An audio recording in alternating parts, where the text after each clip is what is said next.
विपक्ष का नेता नहीं नियुक्त किए जाने को लेकर आपस में भिड़े भाजपा विधायक। कर्नाटक में 6 महीने बाद भी नहीं बन पाया विपक्ष का नेता।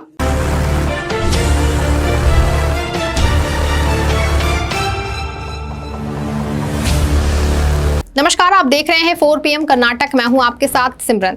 कर्नाटक में कांग्रेस की बहुमत से सरकार बने हुए 6 महीने पूरे होने वाले हैं। कर्नाटक में कांग्रेस सरकार आने के बाद से ही सिद्धारमैया सरकार ने कई अहम फैसले भी लिए हैं, लेकिन अभी तक राज्य को सदन में विपक्ष का नेता नहीं मिल पाया है, जिसको लेकर के अब खबरें सामने आ रही हैं कि भाजपा के अंदर काफी उथल पुथल मची हुई है। विधायक अपनी पार्टी से नाराज चल रहे हैं। बीजेपी के जरिए विपक्ष का नेता नहीं नियुक्त किए जाने को लेकर पार्टी के विधायकों के बीच नाराजगी है। विधायकों ने BS येदियुरप्पा की अध्यक्षता में हुई एक आंतरिक बैठक के दौरान पार्टी के जरिए नेता प्रतिपक्ष यानी कि विपक्ष का नेता नियुक्त नहीं किए जाने पर निशाना जाहिर किया है। इतना ही नहीं, उन्हीं खबरों के मुताबिक तो बीजेपी विधायकों ने धमकी भी दी है कि अगर विपक्ष के नेता की नियुक्ति नहीं होती है तो बेलगावी में होने वाले विधानसभा के शीतकालीन सत्र में हिस्सा नहीं लेंगे। आंतरिक बैठक के दौरान बीजेपी विधायकों ने कहा कि कांग्रेस की तरफ से लगातार हमला किया जा रहा है। विधायकों का कहना है कि कांग्रेस बीजेपी के जरिए LOP नियुक्त नहीं किए जाने पर हमलावर है और उससे जवाब नहीं दिया जा रहा है। उन्होंने इसे शर्मनाक बताया। वहीं इस मामले पर पूर्व मुख्यमंत्री BS येदियुरप्पा ने कहा कि विधानसभा में नेता प्रतिपक्ष और कर्नाटक की भाजपा इकाई के प्रमुख की नियुक्ति के मुद्दे पर वो भाजपा आला कमान पर दबाव नहीं बनाएंगे। इतना ही नहीं, राजनीति में लंबा समय गुजार रहे 80 साल के कद्दावर नेता BS येदियुरप्पा ने आखिरकार ये स्वीकार ही कर लिया है कि कर्नाटक विधानसभा में विपक्ष के नेता और नए प्रदेश पार्टी अध्यक्ष के नाम की घोषणा में देरी हो रही है। जाहिर है कि कर्नाटक में प्रमुख विपक्षी दल होने के बावजूद भी भाजपा ने अभी तक अपने विधायक दल के नेता की नियुक्ति नहीं की है। ये भूमिका फिलहाल पूर्व मुख्यमंत्री येदियुरप्पा की निभाएंगे। गौरतलब है कि भाजपा में येदियुरप्पा का कद काफी ऊंचा है। कर्नाटक के पूर्व CM होने के अलावा येदियुरप्पा भाजपा में केंद्रीय संसदीय बोर्ड के सदस्य भी हैं। उन्होंने कहा कि विपक्षी नेता की नियुक्ति में देरी हुई है। मैंने इसे जल्द से जल्द कराने का अनुरोध किया है। विधानसभा सत्र से पहले जल्द से जल्द नियुक्त करने के लिए दबाव बनाने के लिए हर संभव कोशिश करूंगा। उन्होंने कहा कि प्रदेश अध्यक्ष पर भी हमारी मांग है कि नियुक्ति जल्द से जल्द होनी चाहिए, चाहे वो कोई भी हो। हम इसे जल्द से जल्द करने की कोशिश करेंगे। वहीं भाजपा के दोनों खाली पदों के खाली होने के कारण सत्ता पक्ष यानी कि कांग्रेस पार्टी भाजपा पर जमकर निशाना साध रही है। भाजपा नेतृत्व में अभी तक इस पर कोई भी फैसला नहीं किया गया है कि नलिन कुमार कतील की जगह किसे लिया जाएगा। उन्होंने पार्टी के प्रदेश अध्यक्ष के रूप में 4 साल पूरे कर लिए हैं।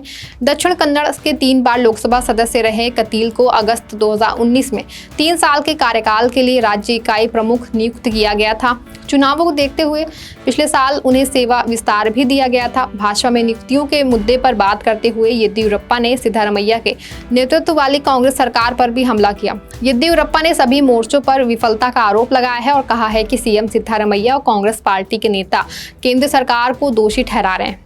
कद्दावर भाजपा नेता का आरोप है कि सिद्धारमैया खुद की असफलताओं को छिपाने के लिए हर चीज के लिए अनावश्यक रूप से प्रधानमंत्री नरेंद्र मोदी की आलोचना कर रहे हैं। बता दें कि राज्य को सदन में विपक्ष का नेता नहीं मिल पाने की वजह से 3 जुलाई से शुरू हुआ कर्नाटक विधानसभा का बजट सत्र भी बिना विपक्ष के ही समाप्त हुआ था और ना ही कोई प्रदेश अध्यक्ष मौजूद है। कुछ महीने पहले भाजपा ने पंजाब, झारखंड, तेलंगाना और आंध्र प्रदेश के प्रदेश अध्यक्षों का नाम घोषित भी किया था, लेकिन कर्नाटक के अध्यक्ष के नाम की घोषणा नहीं की गई थी। जबकि विधानसभा का सत्र शुरू होने से पहले बीजेपी ने दिल्ली में 2 पर्यवेक्षकों को बेंगलुरु भेज दिया था। केंद्रीय स्वास्थ्य मंत्री मनसुख मांडविया और राष्ट्रीय महासचिव विनोद तावड़े को जिम्मेदारी दी गई थी कि सभी विधायकों से बात करके नेता विपक्ष के नाम पर सहमति बनाएं। दोनों पर्यवेक्षक बेंगलुरु जाकर के विधायकों से मिल भी लिए थे। उन्होंने अपने रिपोर्ट पार्टी आला कमान को सौंप दी थी, लेकिन अभी तक नेता विपक्ष का नाम तय नहीं हो सका है। नेतृत्व के बारे में फैसला ना होने से पार्टी नेताओं का असमंजस साफ दिख रहा है। जानकारी के मुताबिक नेता विपक्ष और प्रदेश अध्यक्ष का फैसला ना होने के पीछे प्रमुख कारण लिंगायत और वोकालिंगा समाज में संतुलन बैठाने की कवायद दी गई है। लेकिन विधानसभा चुनावों में जहां लिंगायत वोट बीजेपी से खिसक कर कांग्रेस में गए हैं, वहीं वोकालिंगा वोट भी जनता दल सेक्युलर से कांग्रेस की ओर गए थे। एक दूसरा बड़ा फैक्टर पूर्व मुख्यमंत्री BS येदियुरप्पा का भी है, जो इस फैसले में अपनी छाप छोड़ना चाहते हैं। ये बात किसी से छिपी नहीं है कि वे अपने बेटे BY विजयेंद्र को इन दोनों से कोई एक पद दिलवाना चाहते हैं। विधानसभा सत्र शुरू होने से पहले वे दिल्ली आकर के पार्टी नेतृत्व से भी मिल चुके थे, जिसके बाद बीजेपी के सामने यहाँ एक चुनौती वोकालिंगा और लिंगायत समुदायों में संतुलन साधने की है। वहीं दूसरी चुनौती BS येदियुरप्पा की राय को महत्व देने की भी है। बीजेपी अगर लिंगायत को नेता विपक्ष बनाती है तो उसे वोकालिंगा समाज से किसी नेता के प्रदेश अध्यक्ष बनाना होगा। इसी तरह वोकालिंगा नेता को नेता विपक्ष बनाने पर लिंगायत प्रदेश अध्यक्ष बनाने का दबाव होगा।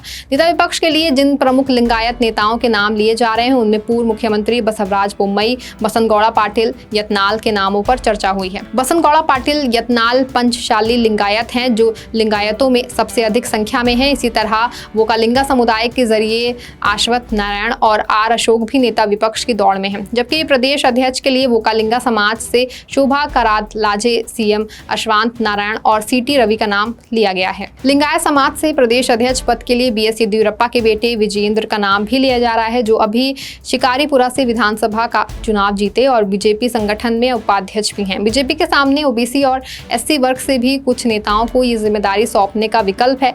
इसके लिए OBC वर्ग से सुनील कुमार और SC वर्ग से अरविंद लिम्बावली का नाम भी लिया गया है। जाहिर है कि बीजेपी न केवल इन्हीं कारणों से दुविधा में है बल्कि वो फूक कर कदम भी रखना चाह रही है। गौरतलब है कि अब ये ताज़ा मीटिंग के बाद ये अटकलें लगाई जा रहे हैं कि शायद भाजपा जल्द ही नेताओं का ऐलान कर दे, क्योंकि भाजपा जिस तरह से विधानसभा चुनाव में हारी है वो नहीं चाहेगी कि वही हार उसके आगामी 2014 लोकसभा चुनाव में देखने को मिले। इसलिए भाजपा अपनी पूरी तैयारी से लगी हुई है। वहीं बात करें कांग्रेस की तो कर्नाटक में कांग्रेस का कहना है कि वो भाजपा को लोकसभा की एक सीट भी नहीं देगी। हालांकि इस बात का फैसला है वो आने वाले वक्त में पता चल पाएगा। इस खबर में आपके लिए बस इतना ही। आप देखते रहें 4 PM कर्नाटक। धन्यवाद।